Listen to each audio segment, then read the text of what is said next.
Not all light meters are created equal, and in NDT, the wrong one could get your report thrown out. Let's talk about it. Here's what the standards say. In ISO 3059 and ASTM E2297, they look at ultraviolet light, visible light, and then intensities. Let's take a look a little bit further. What makes a meter compliant? Accurate readings, the right filters, calibration certificate. That actually means something. This particular unit, it's got to measure ultraviolet light, visible light, and it's even complied to the standards completely and even give you the measurement for the temperature.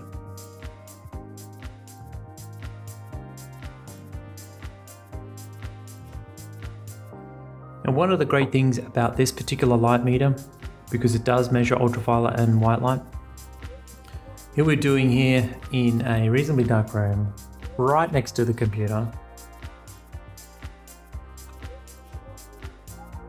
And we're getting approximately 8.8 lux on the white light and 0. Let me just put this down, use our ultraviolet torch. Over there, show you this. Actual visible light and ultraviolet light, same unit, nice and responsive.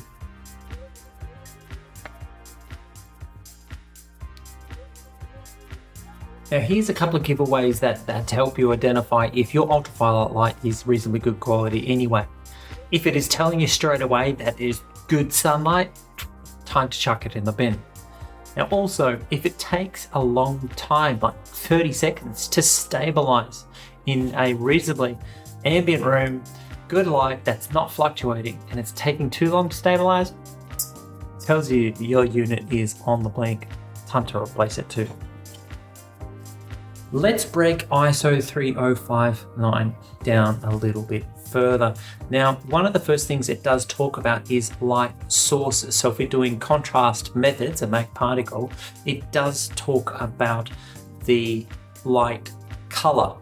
Most people at home would be running a white light, which is maybe 5,000 plus, like a Kelvin in temperature color. If you're running like a warm light and it's got this slight orangeness or not so bright, harsh white light, you're running around 4,000 Kelvin. But what the standard specifically wants you to stay away from is everything that is an orange light. So the old style filament globes, stay away from, and it actually specifically says go beyond 2,500, beyond 3,000 Kelvin in the temperature range. So that is reasonably easy to avoid. Anything that is orange in color or off-white, avoid it. Move on to a high-powered light source. Even if the intensity is quite low, you're in the right color zone temperature. Let me show you a couple of examples of that now. Okay, the second part of 3059 talks about measurements.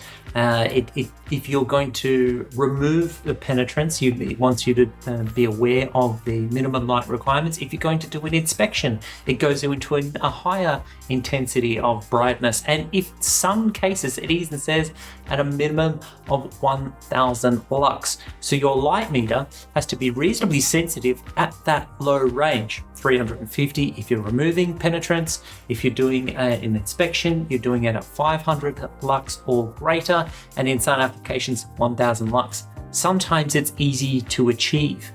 Where it becomes difficult might be in workshops where their lighting systems is far away, and you're also in an indoor location. So you've got to do something, get some other lights involved, get some torches, headlamps, things like that. It is easy to solve. However, your light meter has got to be accurate and reliable to measure it. Okay, next up is ultraviolet light. So as much as the manufacturers go to the effort of making a high quality ultraviolet torch, making sure it's in the right spectrum, making sure it's the right intensity, making sure there's the right error on the 365 plus or minus a couple of nanometers on that. So of all the effort of that, goes to in the light source, the same effort must go into the light meter, this is where the compromises start happening. Even though ultraviolet light, you can get lots of sensors for them, it is the ultraviolet A spectrum that in our NDT world, we will focus on. And so the guidance around that is being able to make sure that there is enough ultraviolet light intensity coming from the light source, making sure that any white light that is emitted is either blocked through a filter or it doesn't produce excessive visible light or light in the visible spectrum that exceeds the standards. And that might be 20 lux.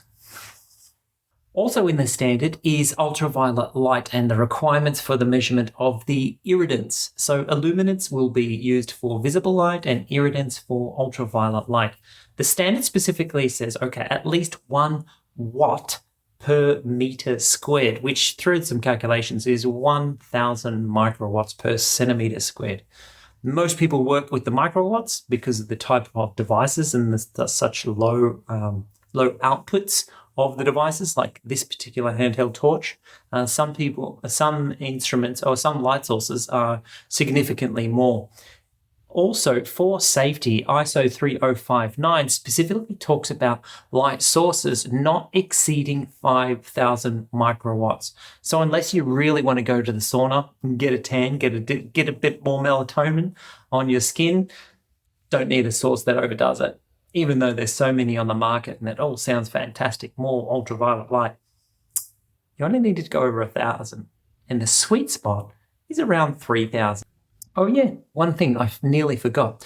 The visible light source that you want to make sure that doesn't get emitted from these sources is white light. So that requirement maximum of 20 lux in our readings earlier, we already know that this is closer to 2 lux that's actually coming out there, seeing at roughly 40 centimeters. But there are plenty out there that emit so much and they actually don't have an ultraviolet filter in front of them to cut it all off. So they're just emitting out all this ultraviolet A light in the right spectrum, but just too much because it is a cheap chip. Be aware of that. Make sure your light meter can read it, because that is one of the things that can cause your reports to be tossed out. One thing that is probably a nice hot debate and is due for maybe another video or even a technical discussion group is validation of light meters. Now, is it only to manufacturer specifications? Does it need to comply to 17025 endorsements? So does it need to have essentially a NATA or an international equivalent calibration certificate with it? Can people have their own masters on their shelf, or can they borrow interlab, share master equipment and validate their other field units with it?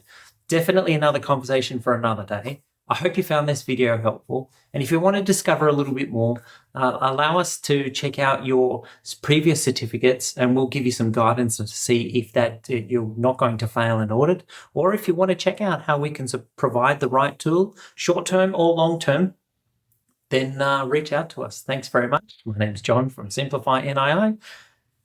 We'll see you around.